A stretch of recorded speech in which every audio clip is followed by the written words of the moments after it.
Assalamualaikum warahmatullahi wabarakatuh. Selamat pagi, salam Ramadan kepada semua viewers-viewers yang bersiaran bersama kami pada pagi ini.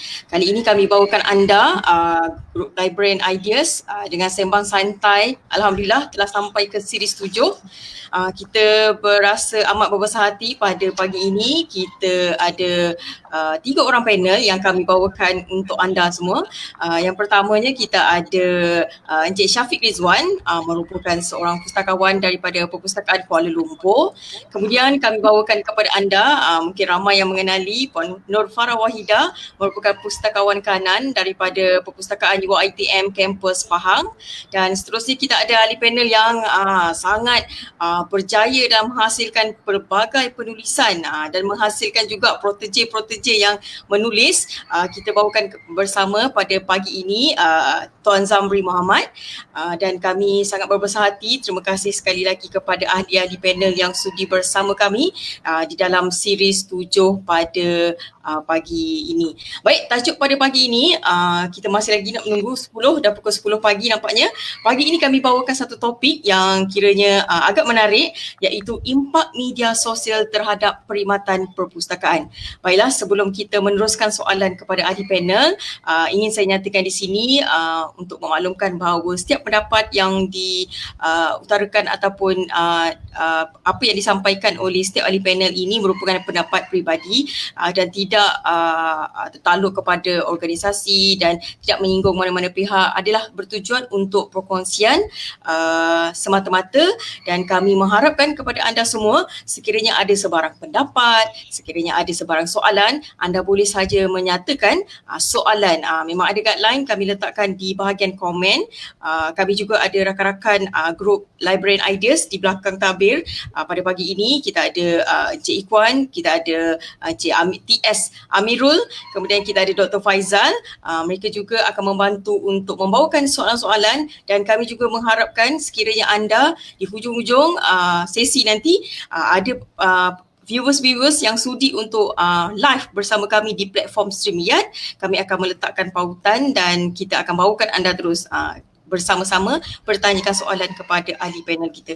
Baik, sebelum kita terus kepada soalan, mungkin kita berkenalan dulu. Mungkin ada yang belum mungkin nak berkenalan dengan lebih lagi dengan ahli-ahli panel kita. Boleh nyatakan sedikit tentang latar belakang dan persiaran daripada mana. Kita mulakan dengan Encik Syafiq. Silakan. Okey, terima kasih. Assalamualaikum warahmatullahi wabarakatuh. Terima kasih Puan Moderator dan juga kepada semua yang menonton live streaming ni lah. Okay, jadi di sini saya ingin berkongsi sedikit latar belakang tentang diri saya. Okay, nama saya Syafiq Ridwan bin Abdul Hamid. Saya merupakan pustakawan di Perpustakaan Kuala Lumpur dan berkhidmat di unit perkhidmatan perpustakaan. Okey, saya mula berkhidmat dari tahun 2015 dan sehingga sekarang lah. Saya juga mempunyai latar belakang sedikit tentang menjadi social media marketers, iaitu daripada tahun 2013 hingga sekarang. Social media marketers ni dia macam membuat periklanan atas talian lah. Ini lebih kurang macam hobi sebenarnya. Okey, hobi. Hobi sebenarnya. Jadi sampai sehingga sekarang lah saya menjadi social media marketer dan juga as a librarian. Okay, itu saja Pemerintah. Baik, terima kasih Encik Syafiq. Encik Syafiq ni untuk makluman, beliau juga merupakan salah seorang kami punya sukarelawan bersama-sama dalam grup semasa penganjuran IFLA WLIC 2018. Kami sama ya Encik Syafiq dalam grup ditempatkan untuk sukarelawan grup sosial media. Jadi kami memang bawakan mereka-mereka yang memang ada pengalaman dengan topik kita pada pagi ini. Dan seterusnya kita berkenalan dengan Puan Nur Farah Wahidah, persiaran daripada mana dan latar belakang sedikit. Okay, terima kasih Puan Nurdiana. Assalamualaikum warahmatullahi wabarakatuh. Salam Ramadan. Saya Nur Farah Wahidah binti Badrul Hisham. Merupakan pustakawan di UiTM Cawangan Pahang, kampus Jengka. Juga berkhidmat di bahagian unit perkhidmatan maklumat dan pelanggan. Dan macam Tuan Syafiq tadi merupakan social media marketer. Okey, saya pula ada juga passion dalam bidang yang bukanlah berbeza sangat dengan library, iaitu saya juga merupakan seorang perunding image profesional yang bertauliah dan juga jurulatih HRDF yang bertauliah. Ni pun sama juga, sebenarnya lebih kepada sangat passion untuk dalam bidang latihan, dan saya ambil inisiatif untuk mengambil dalam pengiktirafan yang profesional. Itu saja Abel. Oh ya, saya bersiaran di Jerantuk Pahang. Itu saja. Terima kasih Puan Diana. Baik, terima kasih Puan Farah. Seterusnya kita berkenalan pula dengan Tuan Zamri kita, bersiaran daripada mana dan sedikit latar belakang. Silakan. Okey, selamat pagi. Assalamualaikum warahmatullahi wabarakatuh. Nama saya Zamri bin Muhammad, seorang penulis, perunding dan juga presiden yang mewakili Persatuan Gerakan Penulis Malaysia atau lebih dikenali dengan singkatannya MyMove. Dan saya sedang bersiaran dari Proton City, Tanjung Malim, Perak, berhadapan dengan Banjaran Titiwangsa setiap pagi. Itu satu nikmat besar lah. Ya. Dan saya ni bila dikelilingi oleh para panel yang terdiri daripada pustakawan ni mengingatkan saya pada tahun 1987. Kerana budaya membaca saya ni muncul disebabkan toleransi yang diberikan oleh seorang pustakawan yang membenarkan saya berbaring sambil membaca dalam perpustakaan tahun 1987. Pada waktu mana peraturan sangat strict waktu itu kan, berbanding sekarang lebih fleksibel. Sekarang boleh bagi, boleh apa semua boleh. Sekarang macam-macam kita boleh buat. Dan sekarang ini apa yang kami usahakan adalah menggalakkan kepada pertambahan pembaca, membantu penulis-penulis baru dari aspek penulisan, penerbitan dan pemasaran. Dan dalam pelibatan melalui media sosial, saya bermula sejak tahun 2006 apabila terlibat secara langsung menjadi seorang penulis. Dan saya bermula sebagai orang yang tidak beriman pada dunia internet, iaitu dengan meragui kemampuannya itu. Jadi saya bereksperimen menjual buku orang lain dan dari situlah tercetusnya keyakinan itu bahawa internet ini, media sosial ini mempunyai universe yang tersendiri yang boleh merapatkan kita kepada potensi di luar. Terima kasih. Baik, terima kasih Tuan Zamri atas perkongsian tentang latar belakang beliau dan ahli panel yang lain. Nampak di sini kami bawakan kepada anda semua viewers, bukan saja mereka ini di bidang mereka yang begitu mereka mahir, tetapi juga ada sisi lain kepakaran mereka di sebaliknya. Baiklah, dengan topik kita pada pagi ini menceritakan tentang impak media sosial terhadap perkhidmatan perpustakaan. Lebih-lebih lagi di waktu sepanjang PKP ini berjalan, saya rasa memang semua perpustakaan memanfaatkan penggunaan media sosial, dan saya juga ingin memetik tulisan yang ditulis oleh Powell pada tahun 2009. Beliau menyatakan tentang konsep sosial media ini adalah berlandaskan kepada 4E. 4E itu adalah menceritakan tentang expand, engage your community, effective targeted marketing dan juga encourage use of resources, iaitu 4E lah tentang penggunaan sosial media itu sendiri.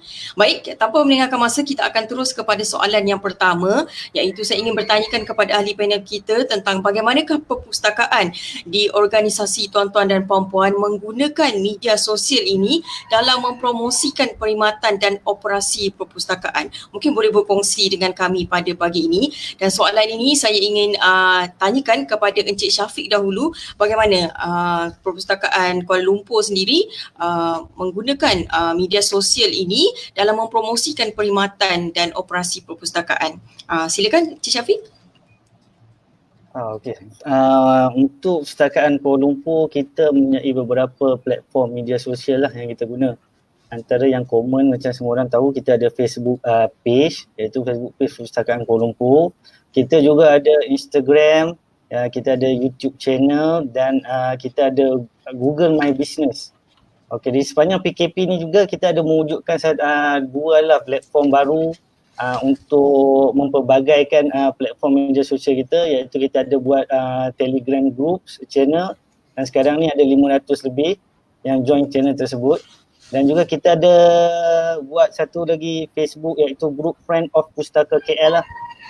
Tujuannya kenapa kita buat pelbagai platform ni, sebab di setiap medium ataupun platform sosial media ni dia tertakluk, dia lain-lain dia punya rules dia lah, peraturannya. Dari segi target audience juga berbeza. Itu sebab kita kena adalah platform-platform yang pelbagai dalam mempromosikan kita punya perkhidmatan perpustakaan. Contoh yang saya boleh bagi kenapa kita ada banyak platform tersebut ialah dari segi Facebook page, iaitu macam semua orang tahu Facebook page dia berlainan dengan kita punya account personal page. Contoh macam library ideas punya private page ni, contoh dia peraturan ni dari segi macam kita tengok posting, selalu apa yang posting kita buat, organic reach tu terlalu rendah lah. Jadi bila tak semestinya walaupun kita punya follower atau likers tu ada 10,000, 20,000 likers, tak semestinya semua likers tu nampak apa yang kita post. Sebabkan platform media sosial ni memang dia sebagai social media sekarang dia dah bertukar lah menjadi marketing punya tempat.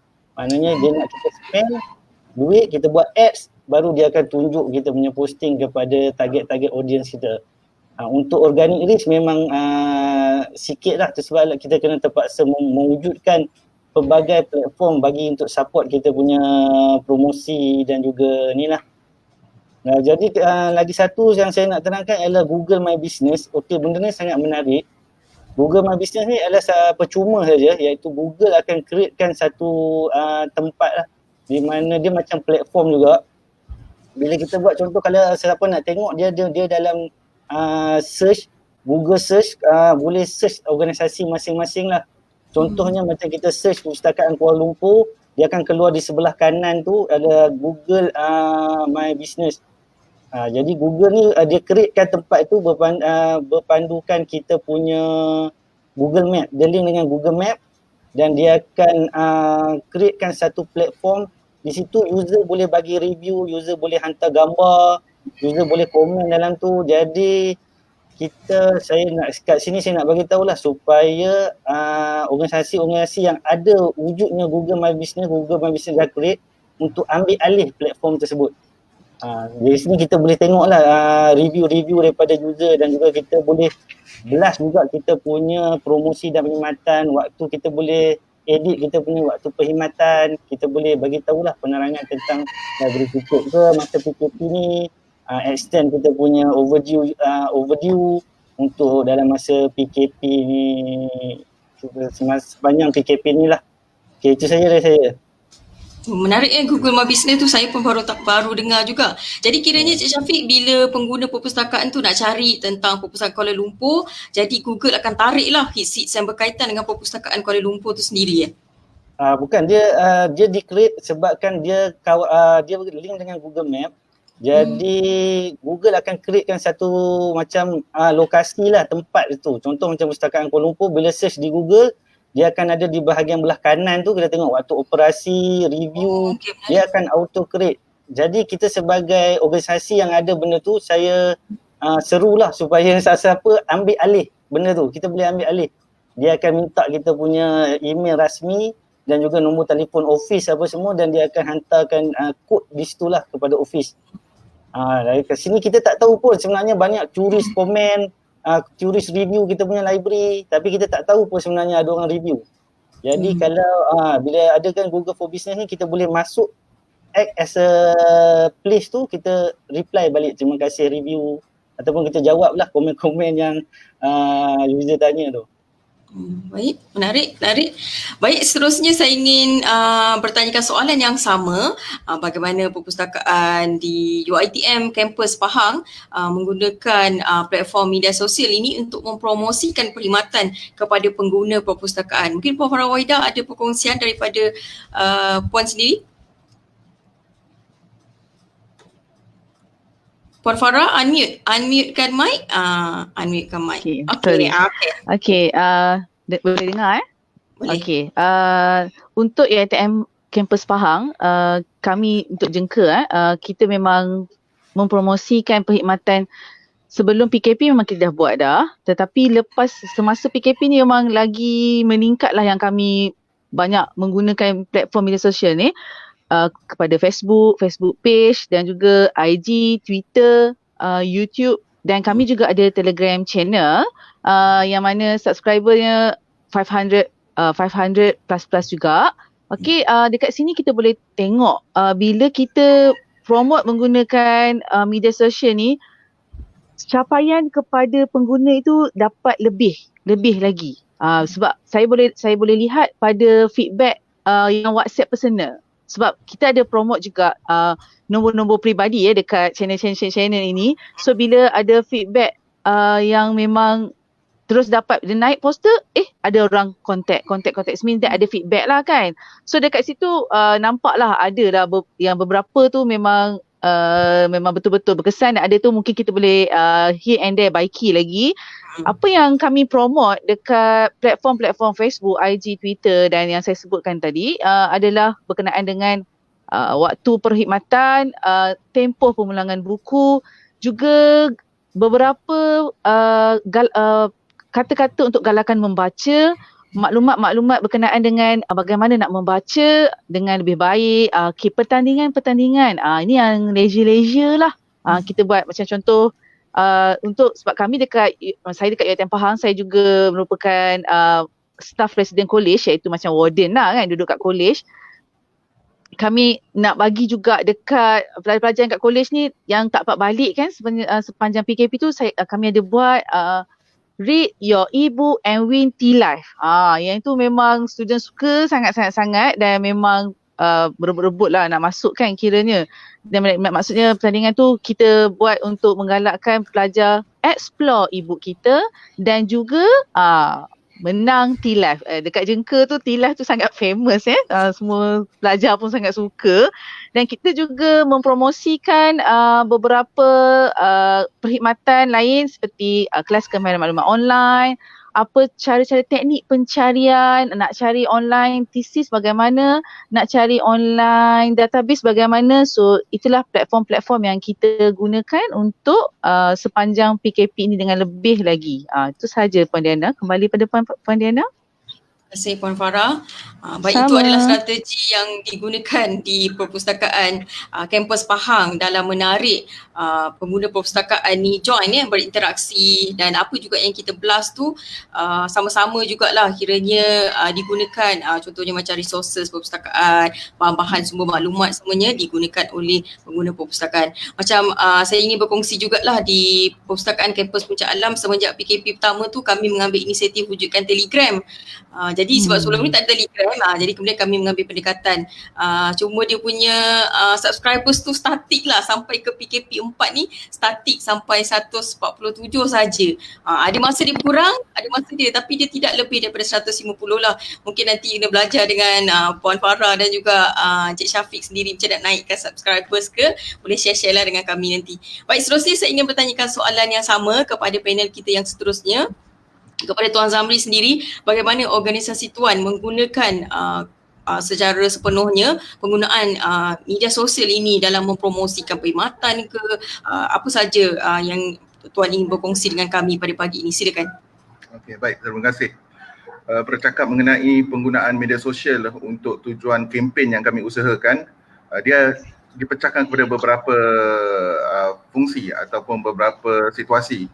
Yang pertama, kami gunakan media sosial ini sebagai cara untuk merapati pembaca baru selaku prospek ataupun orang yang belum lagi kenal pada penulis dan juga karyanya. Dan yang kedua, kami gunakan untuk menggerakkan aktiviti-aktiviti sosial bagi menggalakkan aktiviti membaca. Sebagai contoh, tahun 2010 merupakan titik puncak kepada eksperimen kami apabila kami melancarkan Baca at LRT. Dan selama ini kita didedahkan dengan kempen membaca peringkat kebangsaan yang melibatkan semua institusi, sekolah dan juga jabatan serta agensi. Dan kami nak mengambil bahagian daripada seruan tersebut. Tapi pada waktu itu penulis ini dia tidak ada satu platform yang khusus untuk kami bertemu dan berbincang. Maka kami menggunakan Facebook group sebagai inisiatif yang awal. Jadi melalui Facebook group inilah kami memulakan gerakan Baca at LRT, iaitu menggalakkan orang membaca buku di dalam pengangkutan awam. Dan pada waktu itu kami menggunakan idea flash mob. Flash mob iaitu sesuatu tindakan yang spontan di tempat khalayak yang mana mereka sendiri tak sedar bahawa itu adalah satu perkara yang dirancang.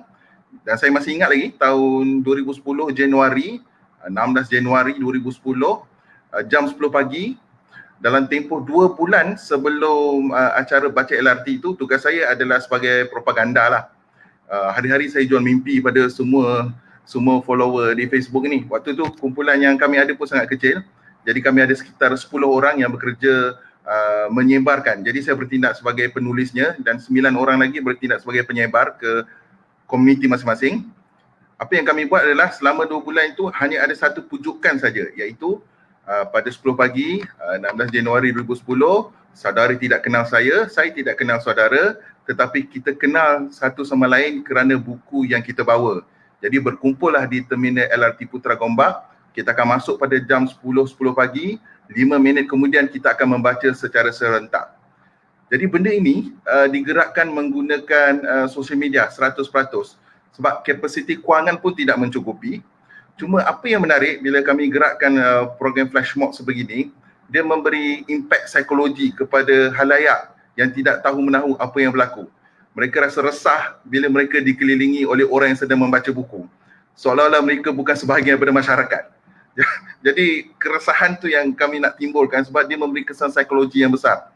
Dan gerakan baca LRT ini berlanjutan sehingga 6 ke 7 siri dan ia tidak digerakkan oleh kami semata-mata. Tugas kami sebagai inisiator saja, pencetus sahaja. Tetapi yang memimpin gerakan baca LRT ini adalah orang awam yang boleh menggunakan model yang sama, model yang tidak ada formality, tidak ada majlis potong reban, tidak ada ucapan VIP, semuanya itu dikeluarkan daripada acara supaya fokusnya adalah membaca di dalam pengangkutan awam. Itu yang pertama. Dan kesan daripada baca LRT ini kami dapat jimatkan kos promosi hampir RM500,000. RM500,000. Kalau kita ambil kira sebagai bajet, kami perlukan RM500,000 untuk masuk akhbar, untuk disiarkan dalam berita, untuk disiarkan dalam laman web. Tapi bila kami lihat exposure ataupun pendedahan media terhadap baca LRT ini, bila kami buat pengiraan hampir RM500,000 kami dapat jimatkan bermodalkan RM5 sahaja, iaitu tiket pergi balik dari terminal Putra Gombak ke Kelana Jaya dan berpatah balik. Bayangkan dengan menggunakan social media, tetapi dia memerlukan 3 perkara, iaitu fresh, fast dan juga fun. Apa-apa agenda yang kita nak bawa, yang kita nak propose menggunakan social media dan nak melibatkan orang lain di luar, adakah dia sesuatu yang segar, fresh? Adakah dia sesuatu yang fun, seronok? Adakah dia sesuatu yang fast, boleh dibuat dengan segera? Jadi bila ada 3 komponen ini, dia memudahkan kami untuk menggerakkan apa-apa sahaja aktiviti perbukuan. Malah kami pernah juga hijack Kinokuniya. Apabila Kinokuniya menyediakan satu ruang untuk UNESCO membuat projek kumpul buku di sana. Dan bila kami dapat tahu tempat tersebut wujud, kami buat baca LRT at KLCC. Dan dia punya destinasi terakhir adalah di Kinokuniya sendiri, sehingga menimbulkan panik di kalangan kaki tangan Kinokuniya dan juga pengawal keselamatannya, sebab beramai-ramai datang dan memenuhkan bekas yang kosong tu tak sampai 20 minit. Jadi itu antara perkara yang dilakukan menggunakan media sosial. Dan yang paling besar yang pada saya digerakkan oleh komuniti penulis lah secara keseluruhan adalah baca at sekolah, iaitu kami mencari sekolah-sekolah agama yang beroperasi di bangunan-bangunan rumah kedai dan juga rumah-rumah anak yatim untuk kami bukakan perpustakaan khusus untuk mereka. Jadi kami mengumpul dana melalui penggunaan media sosial dan pada waktu itu kami menggunakan Facebook semata-mata. Jadi bagi setiap perpustakaan ini dia memerlukan sekitar RM10,000 sebagai modal asas untuk mendapatkan buku-buku, pembelian bahan-bahan untuk hiasan di perpustakaan dan juga pembelian rak. Jadi bergantung kepada saiz dan juga kapasiti kewangan yang kita ada, dan kita dapat maklum balas dan juga kerjasama yang baik dari para penerbit yang memberikan diskaun sehingga 40% untuk menggerakkan kerja-kerja sosial ini. Bayangkan kita boleh kumpul 10,000 ke atas hanya dengan menggunakan media sosial, dengan syarat adakah kita ni orang yang konsisten menyampaikan mesej itu kepada halayak. Kerana konsistensi ini yang menimbulkan kredibiliti, konsistensi ini menimbulkan situasi bahawa kita dilihat real, benar di mata orang ramai walaupun kita tak pernah kenal, dan konsistensi ini yang mempermudahkan kredibiliti itu dibentuk. Jadi projek membuka perpustakaan di rumah-rumah anak yatim dan juga di sekolah-sekolah agama yang beroperasi di rumah-rumah kedai. Antara projek yang pernah kami lakukan sekitar tahun 2010 sehingga 2012. Jadi itu sebahagian daripada gambaran bagaimana kami sebagai penulis, sebagai komuniti bergerak untuk membangunkan kumpulan pembaca. Kerana dalam kes yang besar yang kita lihat sekarang, kebanyakan perpustakaan-perpustakaan yang diwujudkan untuk rumah-rumah anak yatim ini yang dibuat secara individual ini tidak melibatkan agensi lah. Dia menjadi tempat buangan buku terpakai. Sampaikan kami boleh jumpa laporan korporat tahunan di rumah anak yatim. Dan itulah buku yang ada di dalam perpustakaan mereka. Jadi agenda itu kami gerakkan sepenuhnya menggunakan media sosial untuk memastikan perkara ini berterusan, tapi ada kekangan. Kekangannya adalah komitmen yang berterusan kerana majoriti penulis bukanlah sepenuh masa dan dia memerlukan dukungan juga dari agensi dan juga orang awam yang boleh bergerak bersama-sama untuk mewujudkan gerakan baca ini. Terima kasih. Tu dia inisiatif-inisiatif. Saya tertariklah dengan flash mob dan juga bagaimana menggunakan media sosial ni tanpa dengan hanya berapa ringgit dan daripada kajian yang saya baca juga oleh Dias pada tahun 2010, beliau menceritakan tentang perlunya sosial media polisi di kalangan perpustakaan ini dan beliau menyatakan dalam kajian beliau sosial media, beliau menyatakan Facebook dan Twitter is the one of the cheapest and most effective ways to promote library activities seperti mana yang Tuan Zamri lakukan lah. Dan saya ingin bacakan ada pendapat daripada Puan Noraini Abdul Rahman. Puan Noraini Abdul Rahman, terima kasih tiap-tiap minggu dia akan join kita punya sembang santai Librarian Ideas ni. Pendapat beliau menyatakan tentang read your book and win T-Life. Ni berkaitan dengan inisiatif yang dilakukan oleh Perpustakaan Pahang.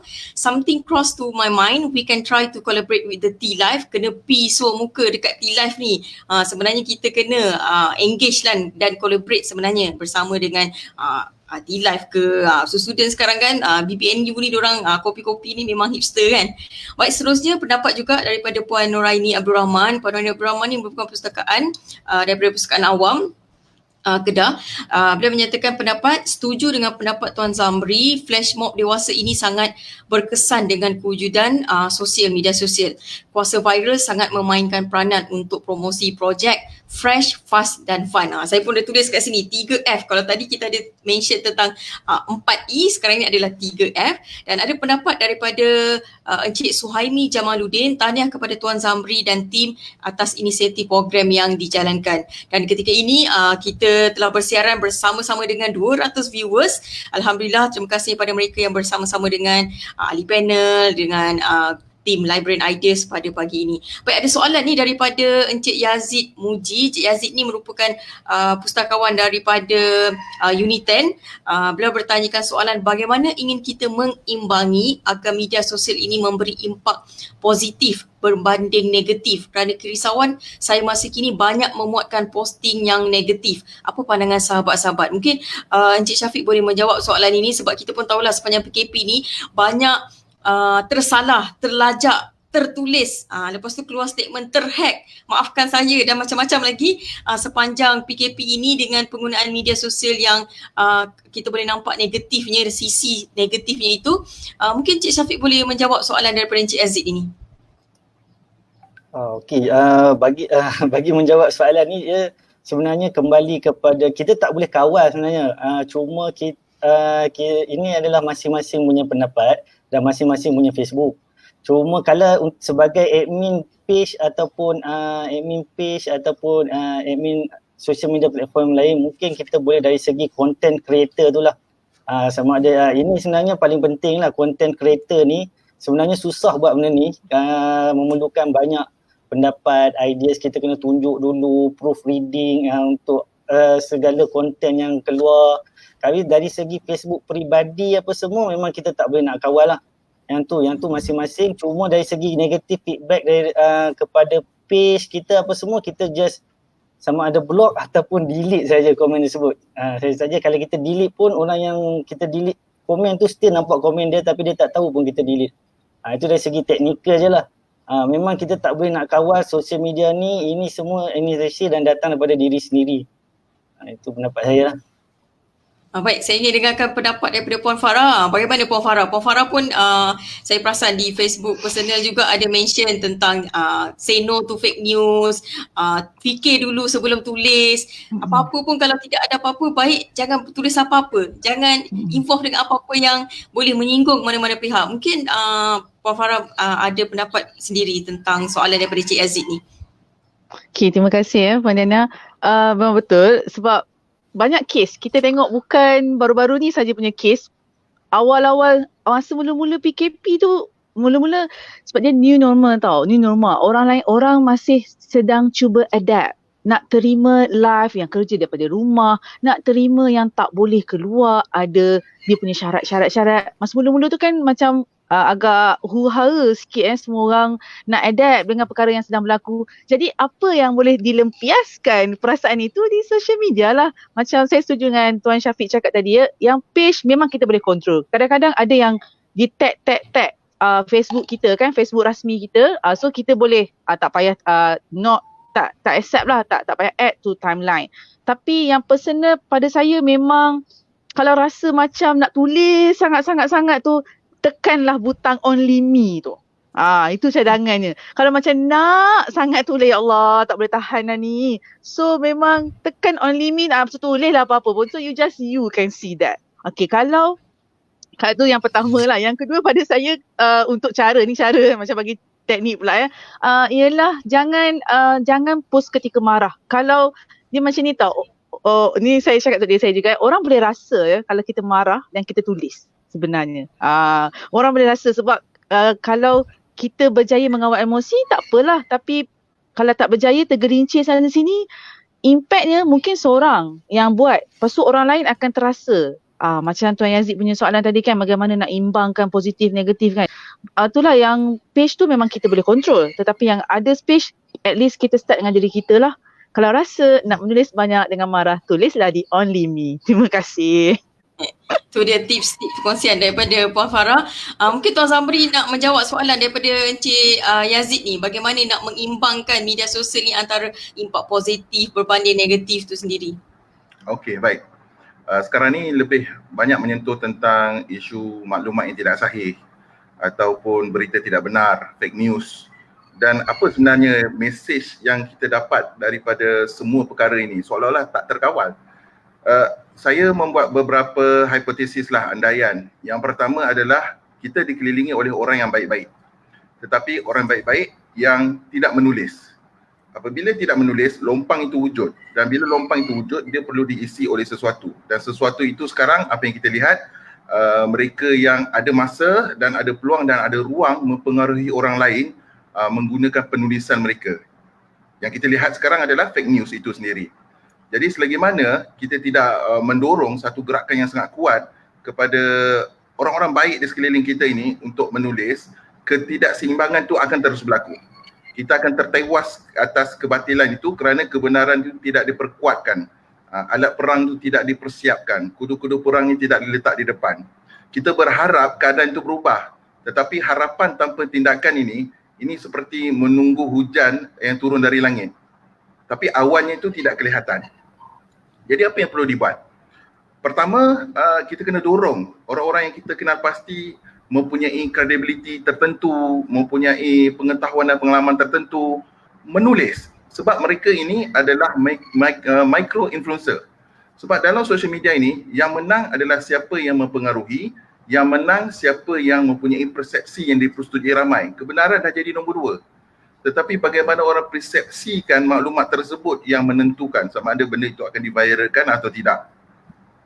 Ada keadaan yang mana benda itu separuh masak pun, separuh benar pun, interpretasinya pun sudah pelbagai. Jadi kita nak galakkan ramai di kalangan kita, baik pustakawan, pengguna perpustakaan, ibu bapa, mereka ada satu kuasa, iaitu kuasa pen di tangan mereka ataupun kuasa keyboard di tangan mereka.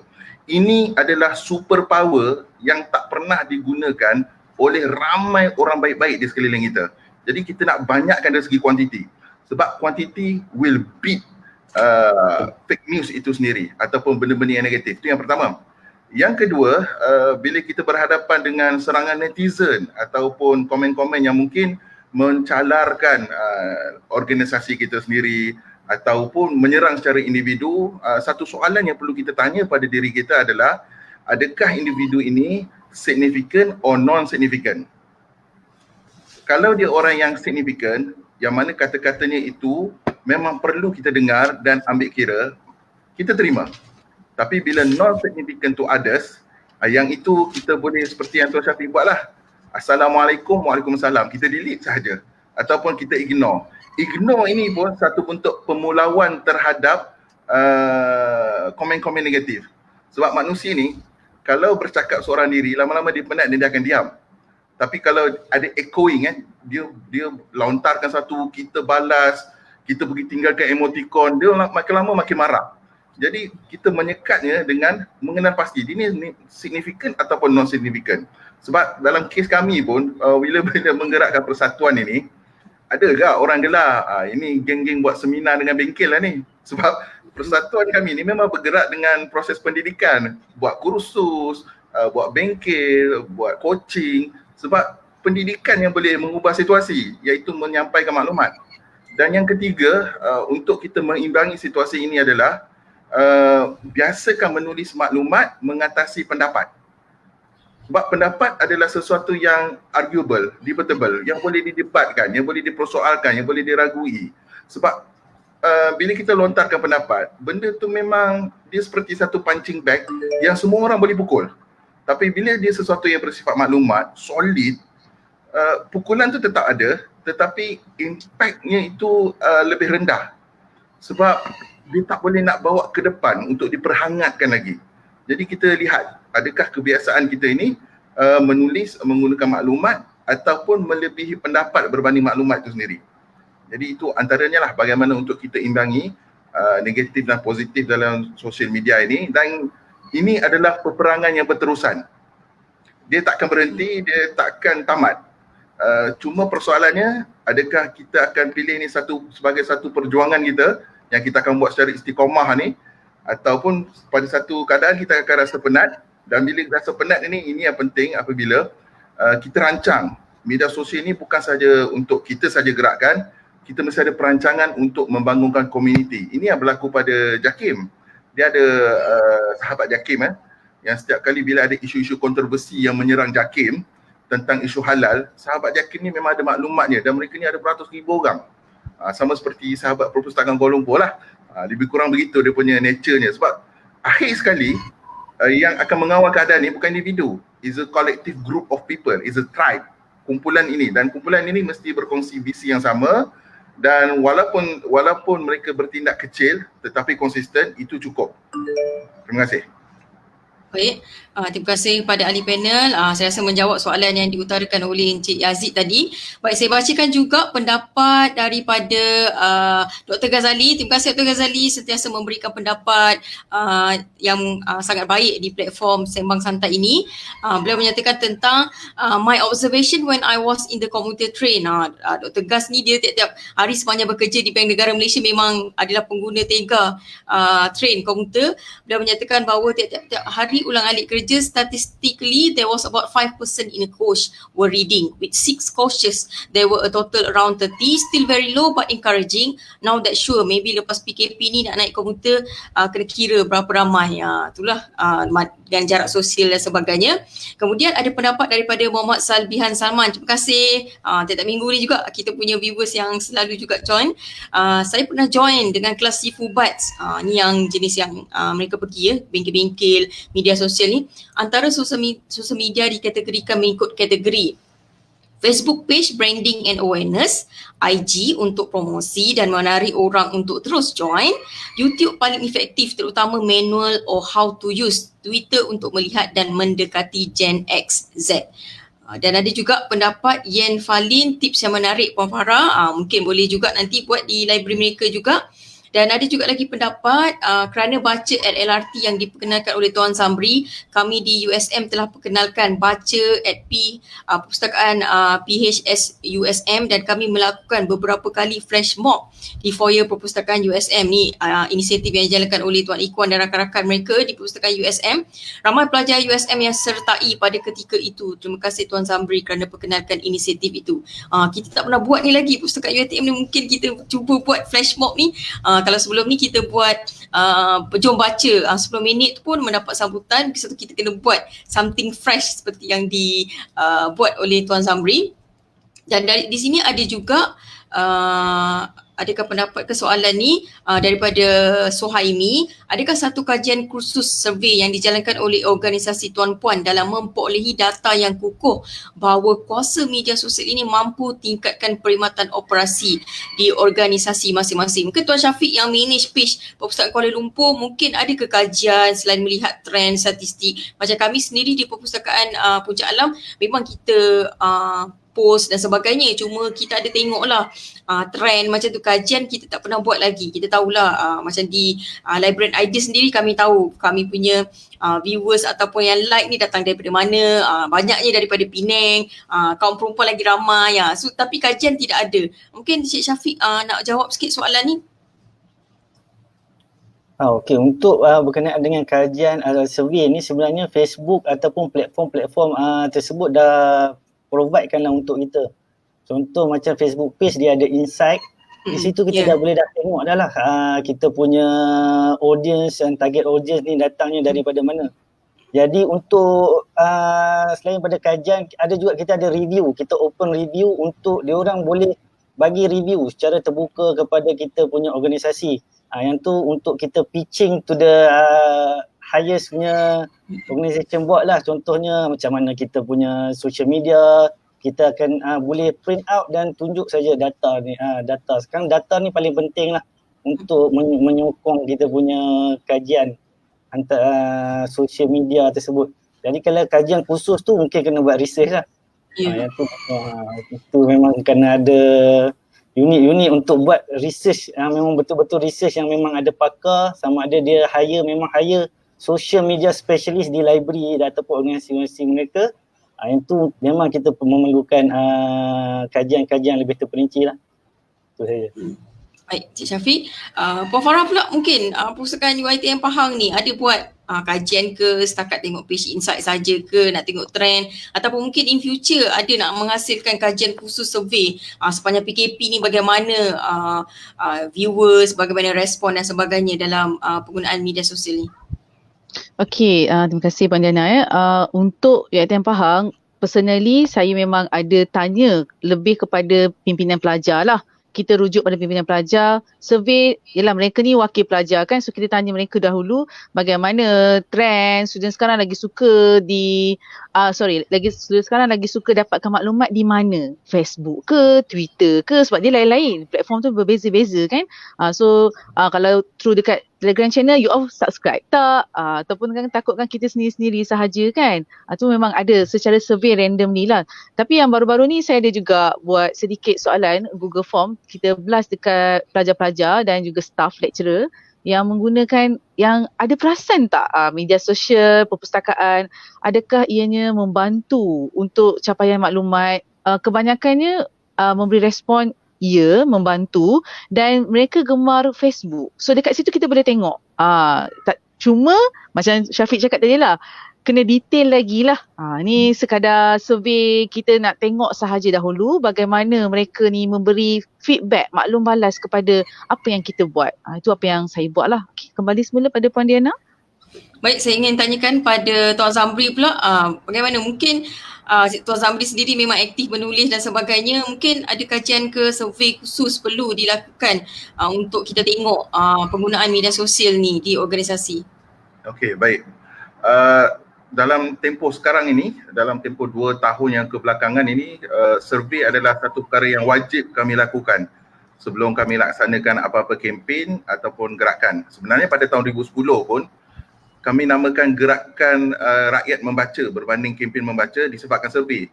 Sebab bila kami buat analisa persepsi orang terhadap perkataan kempen, Kami tanya satu soalan yang mudah saja. Bila sebut perkataan kempen, apa yang terbayang dalam fikiran tuan-tuan dan cik-puan?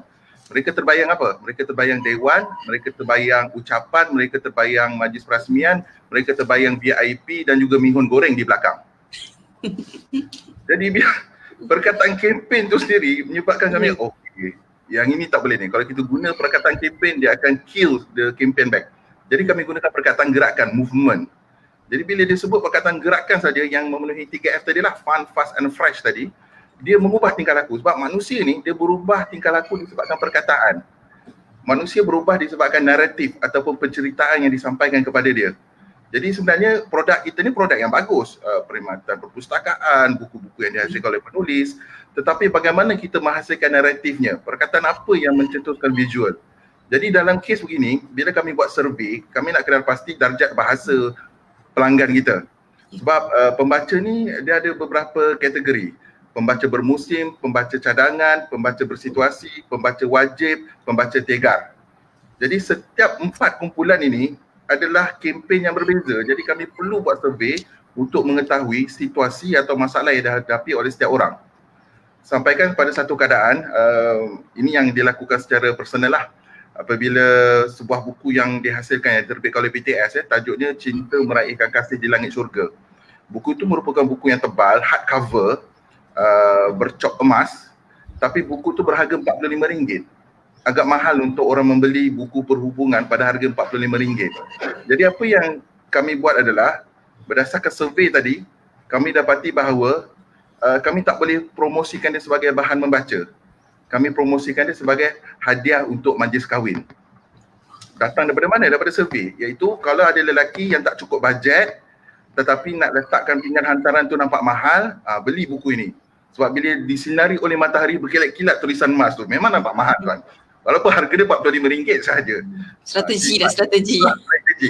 Sebab dengan survei lah kita tahu perbezaan sudut pandang pembaca, kempen apa yang perlu didahulukan dahulu dan apa yang perlu kita berhenti, dan yang paling penting adalah melalui survei juga dia menyelamatkan kita daripada kos masa dan kos wang yang kita akan gunakan. Survei juga bukti sebagai bahawa kita ni orang yang mendengar. Social media ni tempat yang banyak orang bercakap tapi tak banyak yang mendengar.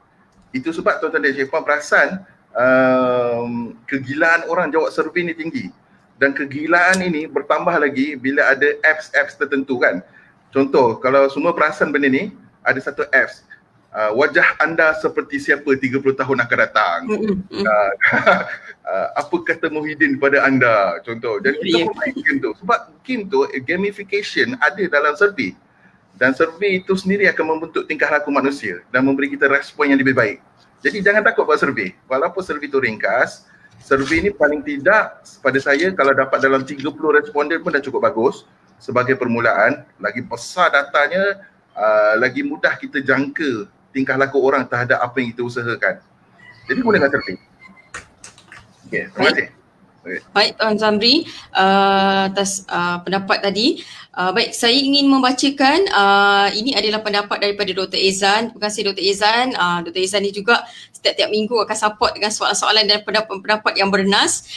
Beliau menyatakan tentang kita mulakan dengan mendidik, bermula dengan sesi kemahiran maklumat di sekolah hingga ke universiti, perpustakaan awam dan negara juga conduct information literacy classes. Selitkan elemen-elemen yang dinyatakan oleh ahli panel. Mungkin yang menulis tu tidak didedahkan kepada cara penulisan yang positif. Okay, mungkin ada kaitan dengan soalan yang dinyatakan oleh Cik Yazid tadi.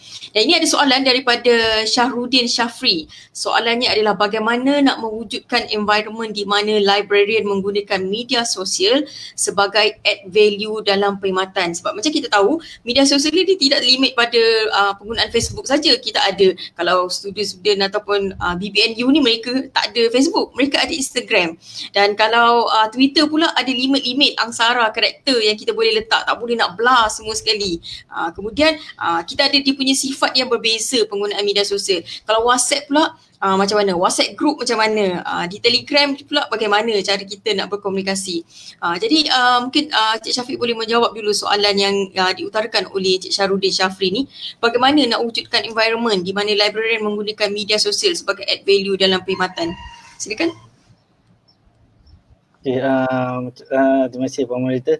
macam saya bersetuju juga dengan pemerintah cakap tadi, maknanya kita setiap platform yang social media sediakan ni adalah berbeza-beza dari segi capaiannya, daripada segi engagementnya, daripada segi cara kita berkomunikasi. Contoh macam Telegram, kita buat kita untuk blast sahaja, kita tak reply, one way communication only. Contoh macam dekat Facebook tu kita ada juga kita ada buat Facebook pun saya yang penting sekarang ni content creator lah. Berbalik kepada tu saya cakap content creator tu yang paling penting sekali, iaitu membuat content untuk kita blast ke setiap medium-medium tersebut. Jadi untuk buatkan benda ni kita kena ada team yang betul, yang sama minat dengan kita. Tanpa team, tanpa sama minat itu memang susah sedikit lah untuk buat ni. Contoh macam contohnya saya lebih kepada technical, tapi copywriting saya lemah. Grafik lagi saya lemah. Jadi dekat situ kita kena ada team lah. Dari segi teknikal, okey, insyaAllah saya boleh bantu untuk setting, untuk create, untuk mewujudkan media sosial kepada organisasi ni.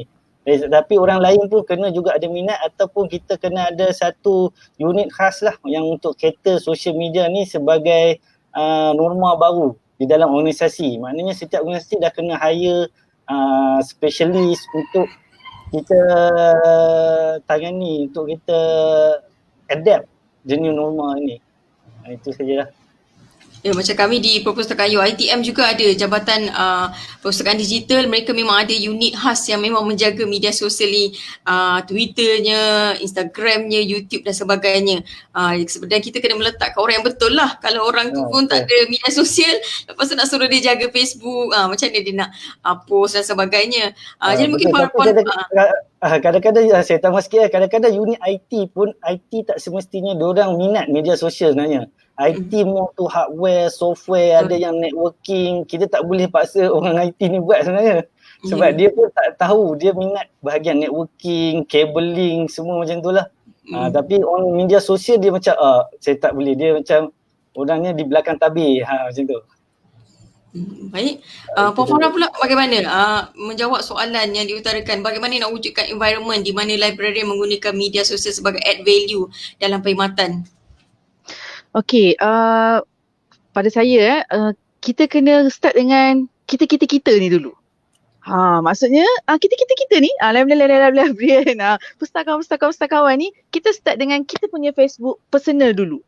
Okey, yang sedia ada organisasi memang kita buat. Okey, memang tu memang kita dah ada dah. Okey, nak wujudkan environment ni, selain daripada setiap organisasi ada Facebook dia, kita sendiri pun kena sama-sama juga share benda yang sama, ataupun tak payahlah share, lepas tu share sahaja. Tulis sikit, bagi tahu sikit apa dia. Contoh kalau macam saya personally, saya sendiri test juga dengan Facebook saya. Jom selain pada jom baca baru-baru ni, saya ajak kawan-kawan sekolah saya. Kawan-kawan sekolah saya pun macam, ada ni, ada ya. Okay, kita mungkin rasa macam, come on lah, takkan tak tahu.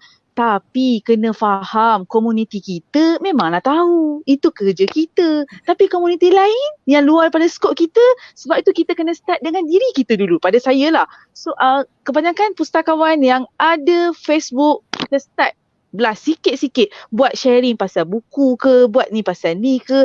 Apa-apa yang berkaitan dengan perkhidmatan yang kita buat. Contoh macam saya share baru-baru ni pasal kelas kemarin maklumat. Actually, itu memang tugas hakiki saya. Saya tak sangka ada yang PM tepi cakap, boleh tak nak join kelas tu dengan Puan Farah? I was like, okay.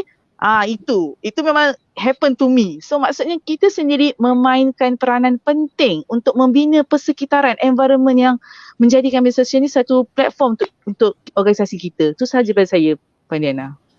Baik, Puan Farah dia menggunakan platform media sosial personal tu. Yelah, kita kena promote diri kita, apa yang kita buat. Sebab biasa kawan-kawan Facebook kita pun bukan kena tahu pun kita buat apa kan, kerja kita dan sebagainya. Mungkin Tuan Zahri ada pendapat beliau sendiri bagaimana nak mewujudkan environment di mana macam kami ni librarian ni boleh menggunakan media sosial ni sebagai add value dalam perkhidmatan perpustakaan. Saya bercakap dari perspektif bagaimana penulis memperkenalkan buku. Pembaca hanya cari dua perkara saja dalam sebuah buku. Yang pertama berbentuk solusi, yang kedua berbentuk entertainment. Jadi kalau dia lihat buku tersebut dapat menyelesaikan isu dia, itu sudah cukup untuk mendorong dia mendapatkan buku tu, sebab dia nampak value yang diperolehi, hasil yang diperolehi selepas memiliki buku tersebut. Jadi itu sebab bila kami ni, bila buku baru keluar dalam pasaran, kerja kami adalah bukan tunjukkan buku, buku dah keluar dalam pasaran, baca ya, harga dia RM20, postage free. Memang tak ada orang akan berminat sebab buku tu akan dilayan sebagai kertas yang bercetak. Tapi kalau saya sebut kata, PKP ni, tempoh PKP ni, tuan-tuan dah dalam keadaan tepu kepala, bisnes dah merudum, cuba amalkan 3 teknik dalam buku mendorong berfikir secara kreatif untuk bisnes dan hidup, tulisan Wan Ainun Muhammad. Jadi dia nampak value dah berbeza. Bila kita tukar skrip kita, mereka akan lihat buku tu sebagai jalan keluar, bukan sebagai kertas lagi. Dan itu sebab kenapa benda ni sangat bijak digunakan oleh pengiklan-pengiklan. Contoh saya nak bawa perhatian kita pada tahun 2012. Mungkin ada yang pernah dengar peristiwa ini, iaitu Books Burning Party. Tahun 2012 ada sebuah perpustakaan setempat yang beroperasi di Troy, Michigan, dimasukkan dalam senarai untuk ditutup oleh Majlis Perbandaran Tempatan disebabkan berlakunya pemotongan bajet. Jadi bila nak potong bajet, benda pertama yang kena potong adalah perpustakaan. Dan perpustakaan ni hendak ditutup bagi menyelaras perbelanjaan setempat. Dan pada waktu itu, penduduk-penduduk Detroit ni dia tak bersetuju dengan cadangan tersebut. Dan mereka minta agar dibuat satu undian ramai.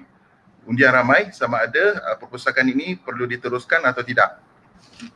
Jadi diberikan satu tarikh yang mana tarikh yang mereka akan datang ramai-ramai mengundi dan sebagainya untuk melihat keputusan sama ada perpustakaan itu diteruskan ataupun ditutup. Dan pada waktu itu ada satu lagi kumpulan yang mendesak agar perpustakaan itu ditutup. Dan kumpulan ini dinamakan sebagai Safeguarding American Families. Dan kumpulan ini siap buat satu acara. Dia kata perpustakaan akan ditutup pada 2 Ogos. Jadi pada 5 Ogos kita akan buat acara bakar buku beramai-ramai. Jadi nampak dia punya dia punya pertentangan kan. Satu kumpulan nak perpustakaan tu dibuka. Nak Satu tutup. lagi kata, oh bagus, lebihan buku tu kita bakar je. Dan apa yang berlaku? Kumpulan yang haluan kiri ni siap buka Facebook page dan juga Twitter tau untuk menggalakkan semua orang datang ke parti tersebut. Parti yang berlangsung pada 5 Ogos 2012. Dan kesannya orang marah sebab dia bertentangan dengan value kan. Dan kemarahan itu menyebabkan banyak tokoh-tokoh setempat, tokoh-tokoh nasional dan juga individu-individu mula bersuara mengatakan bahawa ini ada satu benda yang tak normal, benda yang bertentangan dengan ketamadunan. Dan sebenarnya watak kumpulan Safeguarding American Families ini adalah kumpulan yang dicipta oleh Leo Burnett. Leo Burnett adalah agensi pengiklanan. Dan agensi pengiklanan ini yang menjalankan kempen ini untuk menyelamatkan perpustakaan tersebut, untuk menaikkan nilai undian rakyat setempat untuk keluar, untuk memastikan perpustakaan itu terus beroperasi. Dan dengan 58% undian rakyat setempat, penduduk setempat, menyebabkan perpustakaan itu beroperasi dan menerima bajet daripada Majlis Perbandaran setempat. Jadi apa yang berlaku dalam kes ni? Mereka gunakan social media ni untuk mencipta satu naratif kan, satu cerita, dan cerita tu semua orang tak selesa. Ada tak sesiapa yang sanggup kata hobi aku adalah bakar buku? Tak ada pun. Takkan berlaku begitu. Sebab tak human, tak bersifat manusia pun benda tu. Walaupun kau tak membaca, kau takkan sanggup pijak buku, kau takkan sanggup duduk atas buku. Sebab kau ada value, kau ada nilai. Dan nilai itu difahami oleh agensi periklanan, dan nilai itu yang digunakan sebagai bahan kempen, dan nilai itu yang kita nak keluarkan, dan kita gunakan added value tu tadi dengan menyentuh nilai manusia, bukan nilai mechanical. Nilai manusia. Contoh paling mudah waktu operasi perpustakaan pukul 8 pagi hingga 5 petang, contohlah kita katalah. Okey. Waktu anda untuk menyabak penyelesaian bermula 8 pagi hingga 6 petang. Berbeza perkataan tu. Satu ayat dia mechanical, satu lagi ayat opportunity, ayat peluang. Jadi ubah perkataan ini, dia akan ubah tingkah laku manusia. Dan itu fitrah, kita tak boleh nak cakap apa pun. Kalau social media, Facebook ni tutup hari ni pun, ada satu social media lain yang wujud, tetap yang menghidupkannya adalah perkataan. Jadi kita nak gerak adalah kita mengurus perkataan yang kita akan gunakan untuk mengurus tingkah laku manusia. Baik, opportunity tu saya tertarik dengan statement opportunity itulah. Cara kita menulis lah. Kita orang ni kalau macam kami di Facebook jabatan ni memang kita ayat-ayat skema lah. Kita jarang menggunakan ayat-ayat yang kontra tu, tapi kita boleh cubalah cara ni untuk biar kadang-kadang ayat-ayat yang macam di sebalik kontra tu lebih menarik perhatian pengguna sebenarnya untuk capture mereka punya perhatian. Baik, saya bacakan dah. Boleh saya tambah satu lagi tak? Silakan Tuan Zamri. Satu lagi saya faham kekangan di kalangan kaki tangan adalah bidang kuasa, flexibility. Yang ini bukan dia pendidikan pada pustakawan, tetapi dengan izin mereka yang dah lama, mereka perlu beri peluang untuk relearn balik benda ini sebab ini adalah persiapan zaman yang berbeza. Jadi kita perlukan atas dan bawah untuk sama-sama membantu. Masyarakat dah bersedia dah pun, masyarakat akan menyokong perpustakaan walau macam mana pun. Dia tak pergi perpustakaan pun, dia tahu perpustakaan tempat yang mulia. Kalau dia dengar perpustakaan kan tutup, dia pun sakit hati juga. Walaupun dia tak pergi. Sebab dia tahu itu institusi, itu kemuliaan, itu adalah tamadun. Jadi sokongan kita ada. Tapi kita perlukan flexibility dan kreativiti kita untuk capai manusia ni. Dan manusia ni kita nak bawa ke depan bukan sebagai pengguna saja, tapi bala tentera kita untuk kita capai benda-benda lain di depan. Okey, selain. Baik, bila Tuan Zari mention pasal benda-benda yang pelik yang kita kena buat dan sebagainya macam perpustakaan sendiri, saya rasa kalau siapa perasan di perpustakaan sebelum PKP ni kita ada buat trend promote menggunakan kotak. Saya perasan perpustakaan UPM ada guna, kami di Pustakaan Puncak Alam tu bila kita post yang kata-kata boleh study dekat library, kenapa nak macam tu, memang student sukalah benda-benda macam tu, gunakan kotak, benda-benda macam tu, jadi kita kena guna cara yang kreatif lah sebenarnya untuk mempromosikan perkhidmatan kita ni dalam menggunakan medium media sosial. Baik, saya bacakan daripada pendapat daripada Dr. Ghazali. Agree with Tuan Zamri, not only now a new normal but we need to start to do or write new narrative to influence and community building. Mungkin geng-geng copywriter ni memang kena masuk kelas-kelas penggunaan media sosial ni, cara menulis, tak boleh ayat statik sangat. Kadang-kadang orang dah bosan kot mungkin. Student yang BBNU ni mereka suka guna ayat-ayat yang orang kata yang menarik lah perhatian mereka, baru informasi itu sampai. Baik, seterusnya ada soalan daripada Puan Hasmah Harun. Apakah perkhidmatan perpustakaan lain yang boleh dibuat melalui sosial media selain kempen membaca? Boleh yang ini saya rasa ahli panel dan juga sembang santai yang sebelum ni kita ada juga pelbagai inisiatif yang dijalankan oleh perpustakaan selain untuk menyokong kempen membaca ini. Dan saya bacakan juga daripada Puan Nuraini lagi soalan untuk Facebook page dan sebagainya, terutamanya untuk create engagement among users, adakah perlu setiap komen daripada pengguna dibalas atau sekadar like daripada pihak perpustakaan memadai untuk komen-komen yang berasaskan ayat pernyataan? Contoh, Alhamdulillah terbaik oleh para admin. Mungkin Cik Syafiq, bagaimana Pusat Kuala Lumpur ni? Ada balas ke? Kalau yang negatif tadi delete kan? Mungkin boleh berkongsi dengan kami? Okey, untuk komen-komen seperti tu saya hanya like sajalah. Untuk end conversation tu kita hanya like saja, sebab macam yang Tuan Zamri cakap tu, kadang-kadang dia ada yang negatif, ada yang positif, ada yang kita kalau kita project echo yang positif dia jadi positif, tapi bagi saya hanya like sajalah. Dari segi sebab engagement tu bila user tu dah engage dengan page kita, itu dah masuk dalam kita punya data. At least kita tak payah nak elaborate untuk kalau ada untuk tu. Cuma mungkin akan ada rasa kenapa tak reply saya punya message ke yang tu, tapi saya rasa like ataupun saya bagi love tu, ada simbolik love tu pun dah okey lah rasanya. Sekarang dah ada emoji baru sekarang dah ada emoji baru kan okey, macam tu pun dah kira okey lah bagi saya. Yang bahagian teknikalnya bagi saya okey yang tu. Ya. Mungkin Puan Farah bagaimana? Kalau perpustakaan di kampus Pahang bagaimana? Oh, Ada kami reply memang ke? balas reply. Alhamdulillah, terima kasih atas sokongan. Alhamdulillah, ayat-ayat begitulah yang positif lah. Tapi memang kita respon lah. Lepas tu kalau dia macam lerik-lerik lagi, kita bagi love, kita bagi like. Tapi yang first tu memang kita balas dulu. Biasanya dia pun akan dia pun akan bagi love kat kita juga. So dah stop lah dekat situ. Kita pun faham lah, tak ada kita pun nak cakap lagi kan, tak ada lah. So memang kami memang bagi respon lah.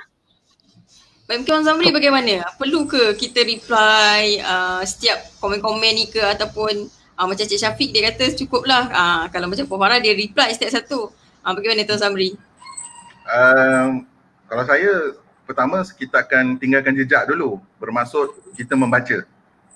Dia bila dia tengok kita tanda like macam Cik Puan Farah sebut tadi kan, atau Cik Wan Syafiq sebut, dia dah puas hati dah bahawa suaranya didengari. Okey, prinsip pertama dah selesai. Prinsip yang kedua, kalau soalan tu sangat relevan, yang bukannya FAQ yang berulangan, wajarlah kita jawab. Lagi-lagi kalau benda tu penting untuk dokumentasi kerja kita akan datang. Yang ketiga, kalau yang jenis mewujudkan pergaduhan ni, saya limitkan 3 kali perbualan saja. Okey, kali pertama dia acu. Jadi kita jawab kali pertama. Kali kedua dia acu lagi, mungkin kita anggap dia nak bagi perspektif barulah. Kali ketiga dia acu sekali lagi, kami diamkan saja, biarkan saja. Jadi bila dah 3, kita kena ada kawalan diri sendiri sebelum kawal orang. Sebab kalau kita tak ada SOP ni, nanti 80% masa kita sibuk dengan buat benda-benda yang tak produktif. Elok-elok macam Tuan Syafiq kata, bangunkan konten, kita sibuk tengah padam api dekat tepi. Tengah padam api, sebelah sini pula nak bangunkan konten. Jadi benda tu akan buat kita penat. Yang buat kita penat sekarang ni di media sosial bukan sebab media sosial tu sendiri, tapi macam mana kita aturkan disiplin kerja kita itu biar sedikit asal menjadi. Termasuk kalau kita buat konten kan, konten ni mudah saja untuk para penonton. Buat satu konten yang bersifat makro. Makro ni maksud apa? Konten yang besar dulu. Kalau artikel lah. Dan kemudian daripada konten yang makro ini kita pecahkan kepada konten mikro. Di status Facebook mungkin ada 8 perenggan. Di Twitter konten yang sama jadikan ikut jumlah patah perkataan di Twitter lah. Kemudian di Instagram kita ambil petikan daripada konten makro tadi. Jadi satu konten untuk 7 hingga 8 media sosial, berbanding buka satu status Facebook satu benda lain, buka Twitter benda lain. Jadi itu yang buat kita drain, penat, dan akhir sekali kita fed up dengan social media. Dan perlu ada mekanisme untuk ukur. Sebab kalau kita tak ukur impact, kita akan jadi seperti hamster kan, berlari dalam sarang. Tenaga ada, fokus ada, energi memang tinggi, tapi kerja kita berlari saja dalam bulatan yang sama. Jadi kita tak mahu benda tu. Itu yang menyebabkan sampai satu tahap, kadang-kadang kita rasa kita buat benda yang sia-sia dalam media sosial. Sebab tak ada mekanisme untuk ukur, dan kita buat benda yang berbeza pada social media yang berbeza dari segi konten. Pendekatan memang berbeza ikut sifat aplikasi. Tapi kalau berdasarkan kerjanya itu tak apa, biar sama. Baik, apa yang dinyatakan oleh Tuan Zamri itu ada sedikit kaitan dengan pembacaan saya terhadap satu kajian yang menyatakan tentang disadvantage penggunaan sosial media di perpustakaan ini, di mana too many social media tools to learn. Dia adalah antara dia punya disadvantage lah. Pertamanya too many social media tools to learn, maknanya yang manage tu banyaklah benda dia nak pelajari. Twitter ni lain Ansara, dia punya ciri-ciri dia. Kemudian to manage, dia nak manage banyak sangat social media. Kemudian lack of time, macam Tuan Zamri nyatakan tadi. Kemudian pentingnya dekat sini dia ada juga menyatakan tentang regularity, sejauh mana consistency, especially dalam keadaan sekarang mengenai crisis management. Bagaimana kita nak update komunikasi informasi terkini. Macam masa awal-awal PKP tu kita nak kena bagi tahu pengguna kita apa, tentang denda buku, di extend waktu perkhidmatan kita bagaimana, nak kontak perpustakaan sepanjang tempoh PKP ni bagaimana. Saya rasa itu adalah antara perkara yang kita perlu fikirkan. Kemudian ini ada sambungan daripada Puan Nurani tadi, dia menyatakan tentang berdasarkan pemerhatian saya, masih terdapat perpustakaan yang tidak memberikan respon kepada komen-komen pengguna walaupun hanya memberikan like. Ini boleh dilihat melalui insight banyak yang reach post tetapi jumlah yang klik like di Facebook page masih sedikit. Saya rasa benda sekecil ini sangat memainkan peranan. Jadi Cik Syafiq pun cakap tadi, Pustakaan Kuala Lumpur sebab dia rasa memang orang tu dah follow, tapi Pustakaan UiTM Kampus Pahang memang akan respon. Sebab memang diorang suka bila ada orang respon dan sebagainya. Macam kami di Facebook Puncak Alam juga kita respon, di Twitter pun kita respon. especially yang soalan-soalan pengguna lah. Dr. Ezan menyatakan pendapat pustakawan take note of what Encik Zamri nyatakan. Buat survey sebelum buat apa-apa. Hasil survey boleh tentukan hala tuju dan cara kita menjalankan inisiatif. Berbalik kepada topik kita sembang santai series lalu, ada menyatakan tentang pentingnya untuk pustakawan ini menulis. Dan Tuan Zamri juga ada mengajukan bengkel, sebenarnya kita kena menulis walau beberapa baris ayat pun. Kalau kita tidak ada skill untuk menulis ni memang macam mana kita nak sampaikan maklumat dan sebagainya. Dan apa yang kita buat sebenarnya kita kena buat kajian untuk kita tahulah. Dia bukan syok sendiri sebenarnya. Seperti yang kita tengok ahli panel kita yang sebelum ini ada menyatakan tentang pustakawan ni kena menulis, menjalankan penyelidikan. Baik.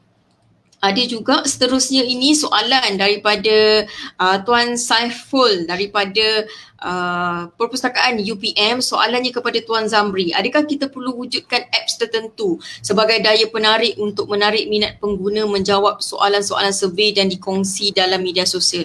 Boleh Tuan Zamri jawab soalan daripada Tuan Saiful ni?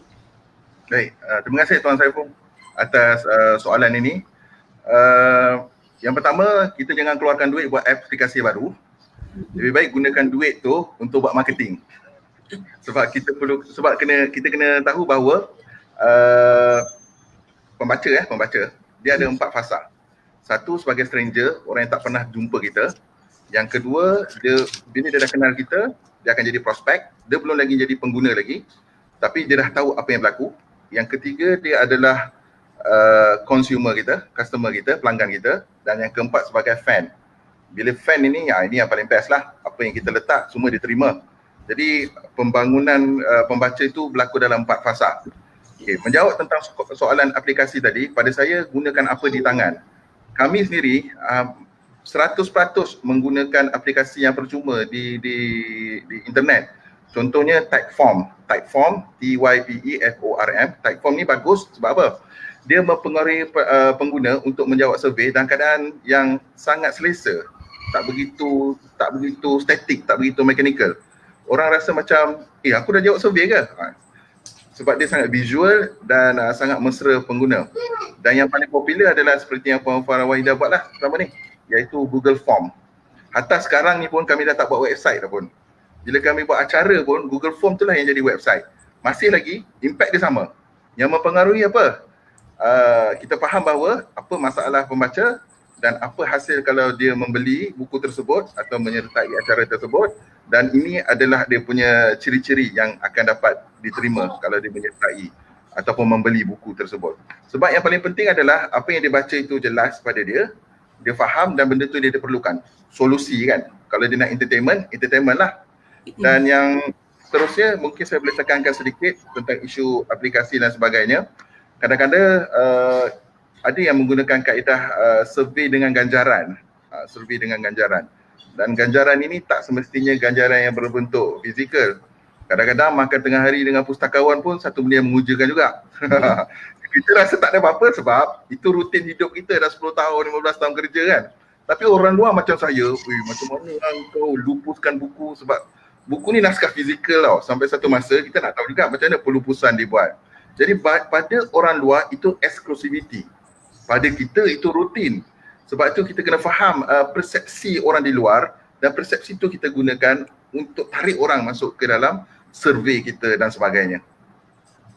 Okey. Sangat menarik, dan ada juga pendapat-pendapat kalau perasan di live comment pun mereka menyatakan tentang terima kasih tips daripada Tuan Zamri, daripada ahli panel, daripada Dr. Faizal, try to humanize our social media. Terima kasih idea-idea dari panel lah, sebab kita boleh share lah idea-idea daripada ahli-ahli panel pada pagi ini. Baik, sebelum kita ke soalan yang seterusnya, saya ingin memaklumkan kepada viewers pada hari ini, selepas saja siri Sembang Santai siri 7 ini tamat, kita akan sama-sama menyaksikan taklimat khas berkenaan dengan SOP, Guideline on Managing Library Operation Post Movement Control Order. Selepas Sembang Santai ini saja tamat, kita bawakan kepada anda daripada kumpulan Medical Library Group. Kita ada Puan Noashimah dan juga Cik Levas. Mereka akan berkongsi tentang guidelines SOP memandangkan kepada perpustakaan yang akan memulakan operasi mereka tidak lama lagi. Mungkin kita sama-sama dapat input yang baik tentang SOP ini. Jadi sama-sama stay, kekal bersama kami, jangan lari, duduk di tempat anda masing-masing. Kalau nak pergi mana-mana ke apa ke, pastikan anda stay di channel page Librarian Ideas ini. Kami bawakan eksklusif bersama anda hari ini. Baik, seterusnya kita ingin menjawab soalan daripada Puan Nur Azhar. Terima kasih Puan Nur Azhar daripada Perpustakaan USIM. Bagaimana dengan Telegram channel yang hanya satu hala? Adakah sesuai untuk tujuan promosi? Saya nak tanya juga dengan Cik Syafiq ni. Kami punya Telegram ni pun statik je. Dia punya subscriber sejak daripada PKP 1 tu nampak naik. PKP 2, PKP 3, PKP 4 tak berubah. Bawah 150. Jadi mungkin bagaimana dengan Telegram channel ni satu hala? Adakah sesuai untuk tujuan promosi? Mungkin boleh kongsi sikit? Okey, untuk Telegram channel di sini kita kena promote kita punya dalam konten jugalah, dia kembali kepada konten juga sebenarnya. Kita kena ada untuk writing untuk konten ni, saya sharekan sedikit lah. Kita kena ada USP iaitu unique selling point kita, dan juga CTA, click through action. Okay, kemana kita nak bawa kita punya yang subscribe channel kita ni lah. Contoh kita boleh bawa pergi ke Google Form macam tadi, kita boleh bawa pergi ke kita boleh bawa ke mana yang kita nak lah. Contoh ke bahagian YouTube macam kita buat dekat Telegram Perpustakaan Kuala Lumpur, kita bawa pergi ke lawatan maya. Maknanya kita dah store kita punya konten dalam YouTube channel kita. So kita bagi link di situ dan kita boleh tengok lah view meningkat dekat link tersebut. Maknanya diorang klik daripada kita punya Telegram tersebut. Macam kita tengok sekarang ni pun MKN pun buat one way communication, mana lebih 1 juta dah, dekat nak 2 juta dah. So diorang banyak letakkan link-link tu dan kita akan bawa kita punya subscriber tu ke link tersebut. Bagi saya memang Telegram ni pun function barulah. Dan kita untuk promotekan, kita nak naik, nak tingkatkan ni, kita share sedikit, masuk ke dalam grup-grup Telegram yang lain, promote kita punya link Telegram boleh. Baik. Dan berserta dengan aktiviti dan apa yang kita nak promote lah. Bagi kita punya USP, unique selling point, dan kita punya CTA, click to action, ke mana kita nak bawa lepas dia tengok. Dan kalau kita bagi gambar saja tu, dia tak tahu nak pergi mana, baca saja gambar. Tapi kalau kita ada link klik, contoh masuk dalam WhatsApp for business ke, masuk dalam kita punya messenger ke, so yang tu kita bawakan kita punya user tu ke platform-platform yang variety yang kita ada lah. Manalah masa sama kita dapat capture lah. Kalau dia pergi ke Facebook, Facebook tu akan naik. Kalau dia pergi ke Twitter, Twitter tu juga akan hits dia akan naik juga. Itu the power of copywriting lah. Itu Tuan Zamri lagi area kan. Macam mana kita nak create kita punya USP, unique selling point, apa kita nak jual. Kalau dalam bisnes, apa kita nak jual. Kalau macam library, apa yang kita nak bagi kepada user sekarang ni. Kemana diorang perlu pergi, perlu ke diorang isi borang, perlu ke diorang bagi komen. Kita kena sediakan link lah di situ. Itu saya.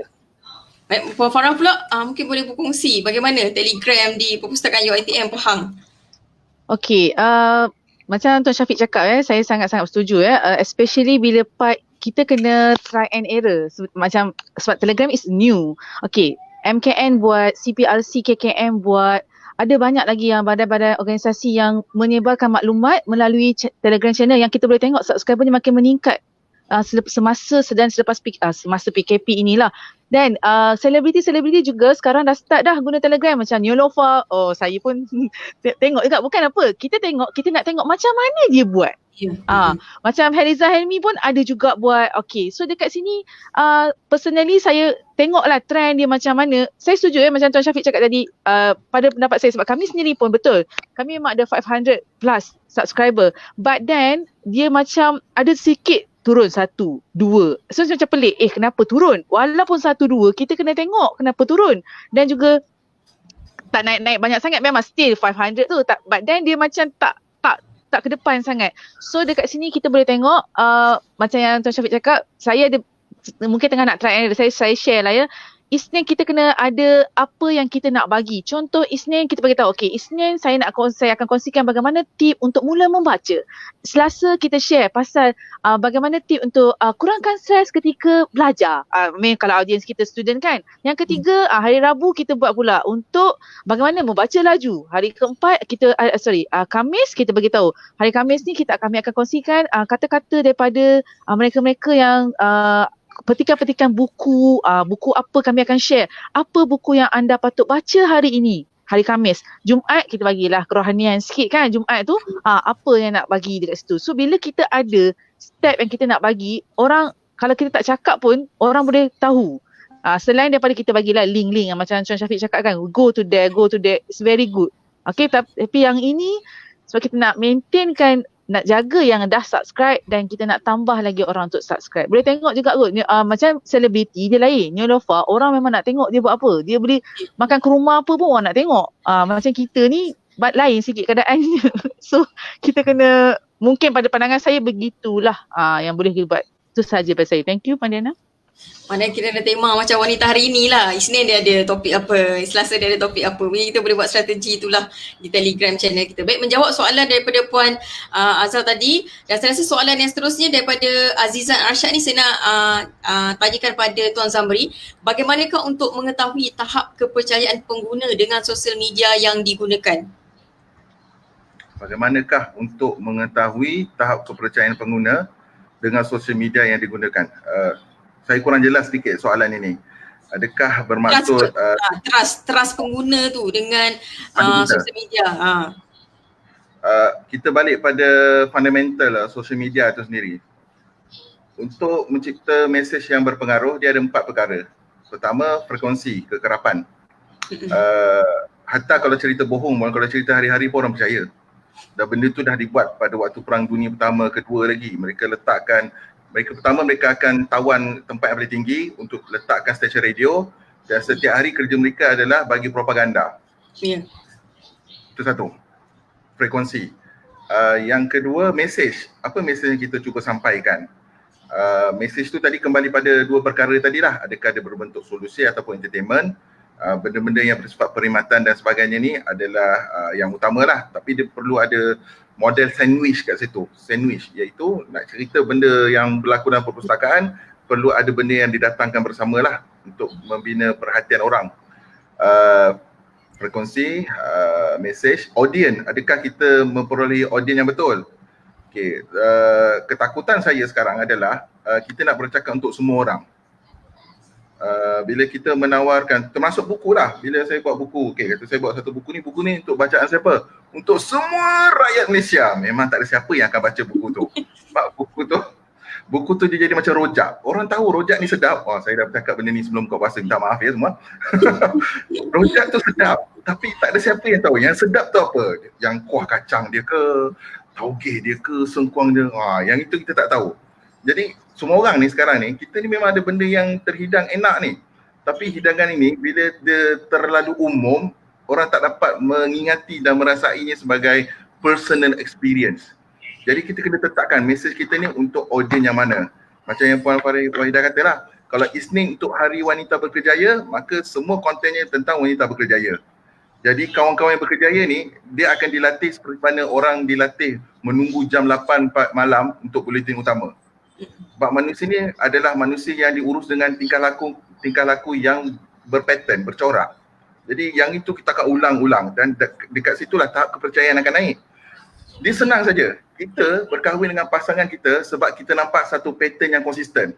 Kalau hari ini dia seorang yang humor, besok dia seorang yang misteri, lusa seorang yang psycho, saya tak yakin bahawa tuan-tuan dan puan akan terima aku terima nikahnya tu. Takkan berlaku.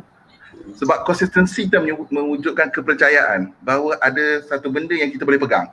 Jadi konsisten dengan apa yang kita nak sampaikan. Boleh tak saya sentuh sikit tentang Telegram tadi kan? Isu Telegram naik dan turun ni pada saya sebab apa? Pertama, kita tarik orang yang sama. Orang yang ada kat Facebook masuk ke Telegram. Nombor 2, audiens kita dah assume bahawa apa yang ada kat Facebook sampai dalam Telegram. Buat apa nak tambah data kalau benda yang sama? Jadi terusnya adalah 3 bahan yang terbaik dekat Facebook, nak baca lagi tambahan 3 lagi, pergi ke Telegram. Jadi dia akan pergi juga kalau benda tu betul-betul dia nak. Yang ketiga, mesti ada satu karakter, satu watak. Dan watak ni tak semestinya pustakawan, tak semestinya pembaca. Kalau lah macam Cik Farwaida kata kan, kita boleh jemput Niloufar muncul dalam Telegram kita untuk jawab 10 soalan saja. No problem. Sebab yang penting adalah traffic. Saya yakin yang kita perlukan adalah traffic sekarang. Jadi kita gunakan superpower orang lain. Jadi harap menjawab persoalan. Baik. Banyak strategi-strategi tips ni, bersemangat kepada semua administrator dan jangan risau untuk makluman yang kepada anda viewers yang bertanyakan soalan, mungkin soalan yang tak sempat jawab tu ahli panel akan jawab di ruangan komen selepas sesi kita tamat nanti. Puan Farwaida boleh check balik, Cik Syafiq mungkin dia nak jawab terus, boleh je jawab di komen selepas sembang santai kita ini tamat. Baik, kita ada bawakan kepada anda live menggunakan platform StreamYard. Encik Salbihan Wolverine dengan dia punya image barunya sepanjang PKP ni. Baik, kita bawakan secara live. Daripada mana Encik Salbihan? Perkenalkan diri dan ingin bertanyakan soalan kepada ahli panel kita yang mana. Silakan. Okay, Assalamualaikum semua. Terima kasih kepada Puan Moderator dan juga tim-tim daripada Librarian Idea. Di sini saya mau perkenalkan diri dulu. Saya Muhammad Salbihan. Saya pustakawan kanan maklumat Perpustakaan Universiti Sains Islam Malaysia. Di sini saya bukan nak bertaja soalan tetapi cuma ingin berkongsi kepada semua rakan-rakan. Mungkin boleh digunakan berdasarkan ilmu yang saya perolehi daripada seminar yang saya masuk, iaitu seminar Sifubats yang saya telah menyertainya pada bulan September. Tetapi ini lebih kepada bisnes, tetapi mungkin boleh diadaptasikan ataupun diubah konsepnya untuk digunakan untuk perpustakaan di seluruh Malaysia, terutama dalam menarik pengguna-pengguna di dalam organisasi ataupun di luar. Okey, berdasarkan apa yang telah disampaikan oleh Sifubat di dalam seminar yang saya telah sertai, terdapat, memang kita tahu terdapat banyak platform-platform media sosial yang orang cakap yang sedang meningkat naik pada masa ini. Tetapi sebetulnya ada orang cakap ada audien focus group untuk semua setiap media sosial ini. Okey, macam kita tahu kita yang popular dengan Facebook, kita popular dengan IG, kita popular dengan Twitter, YouTube and so on. Okey. Sebetulnya macam saya kongsikan sebentar tadi, di mana ada kategori-kategori yang telah dibahagikan, contoh macam Facebook untuk awareness, okey. Lepas tu IG dikatakan antara platform yang paling strong atau kuat untuk menarik pengguna terus straightforward, maksudnya straightforward ke dalam hati. Contoh kita adakan mungkin minggu gerakan membaca ataupun yang sebagai yang berkaitan. Instagram adalah platform yang betul-betul strong dan kuat untuk tujuan ini. Dan data ini saya boleh buktikan dengan apa yang telah tim saya buat. Sebetulnya saya ada tim sendiri tapi bukan tim di library, tapi tim di luar library. Konsep saya menggunakan sebab saya lebih menggunakan kepada bisnes. Okey, untuk Facebook, saya lebih menggunakan untuk branding. Okey, branding tu untuk kita kenal orang biar lekat dekat dalam minda dia orang. Okey, untuk sesuatu ini kita boleh pergi kepada ini. Untuk yang ini kita boleh kepada ini. Itu adalah branding. Tetapi Cik Sabian, mungkin boleh share pendapat Cik Sabian tu pada ruangan komen nanti supaya orang lain viewers kita boleh baca, sebab kita ada lagi 2 minit saja untuk saya buat. 2 minit. Okey. Sebab kita jangka 1 jam 30 minit. Saya cuma boleh kongsikan beberapa software yang boleh pihak perpustakaan gunakan dalam tempoh yang paling sedikit untuk mengedit video ataupun yang dipikirkan untuk kita post ke dalam group.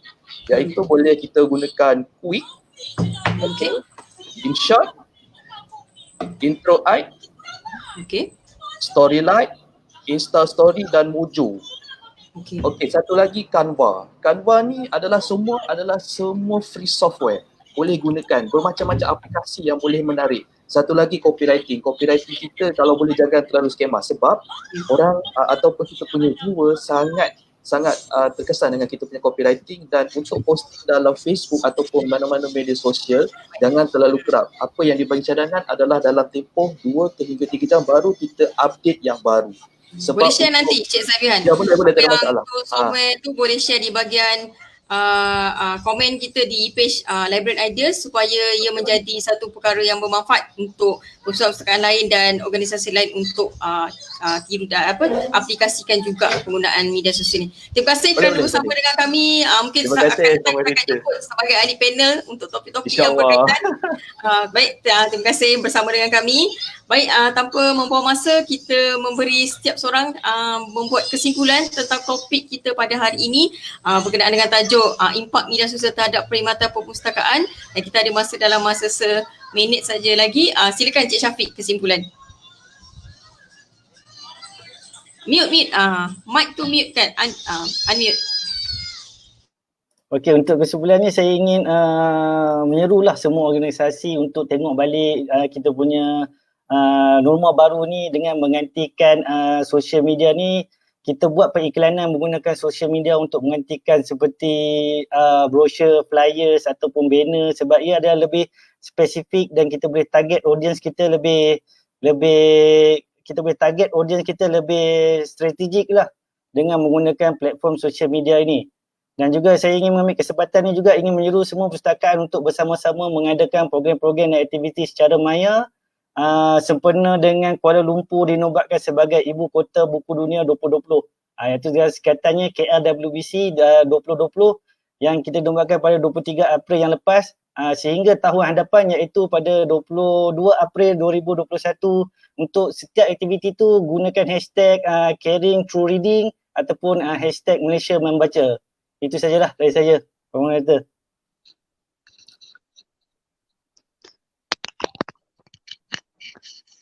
Okey, terima kasih Puan Diana ya. Untuk secara kesimpulannya pada saya, kita dah kena go to the new normal, especially to the content of our media social. Kita kena create yang content yang berkualiti. Kita bukan sekadar nak blast and then kita tak tahu pun feedback macam mana dan juga apa respon pelanggan terhadap apa yang telah kita blast itu. Yang kedua, yang kita kena take note juga adalah konsisten kita dalam memberi maklumat di media sosial kita supaya kita menjadi satu platform yang mereka boleh dapat maklumat, info, pengetahuan, ilmu, dan kita yang menjadi sebagai salah satu oksigen baru kepada mereka pengguna-pengguna di luar sana untuk dapatkan ilmu. Mereka tahu mereka perlu cari perpustakaan ataupun pustakawan. Itu sahaja pada saya. Kembali semula pada Puan Moderator. Terima kasih.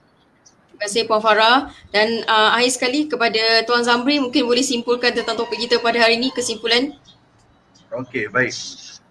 Social media ni hanyalah alat, tetapi yang menentukan adalah kreativiti dan inovasi dalam kerja-kerja kempen dan juga usaha kita untuk merapati pembaca. Jadi social media akan berubah ganti, tetapi fundamentalnya tetap kembali kepada kita kenal manusia, kita bangunkan taktik dan juga pendekatan itu dekat dengan hati manusia, dan mediumnya adalah wadah yang kita gunakan sekarang, iaitu media sosial.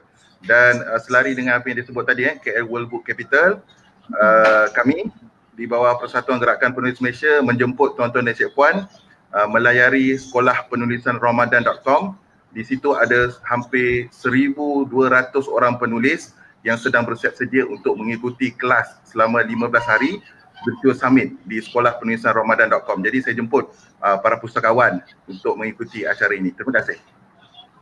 Itu dia Virtual Summit Sekolah Penulisan Ramadan, tulis biar sampai menjadi. Yang ni kepada mereka yang berminat, saya pun rasa macam nak join ni Virtual Summit ni. Baiklah, kepada anda semua viewers, terima kasih sekali lagi. Yang paling tinggi tadi adalah seramai 270 viewers. Mungkin ada yang tempat tinggi lain juga kita tak nampak. Terima kasih atas sokongan, cadangan, soalan-soalan. Terima kasih sekali lagi pada ahli-ahli panel kita yang sudi bersama-sama dengan Librarian Ideas pada pagi ini, Encik Syafiq Rizwan, Wan Nur Farah Wahida dan juga Tuan Zamri. Kami sangat berbesar hati kepada yang bertanya soalan, geng-geng teknikal di belakang tabir, Encik Amirul, Ikwan dan juga Dr. Faizal. Terima kasih sekali lagi dan saya harap perkongsian pada hari ini dapat bermanfaat kepada anda semua dan banyak strategi-strategi, tips-tips yang boleh kita laksanakan kepada anda semua yang menjaga media sosial perpustakaan ataupun organisasi di tempat anda. Itu saja perkongsian wrap up saya pada pagi ini kerana kita akan terus bersiaran langsung bersama dengan Medical Librarian Group untuk menceritakan tentang SOP guidelines mereka. Terima kasih sekali lagi, tanpa membuang masa. Kami mengucapkan terima kasih di atas sokongan anda kepada Librarian Ideas dan kita bawakan terus. Saya serahkan sesi ini kepada Dr. Faizal. Terima kasih.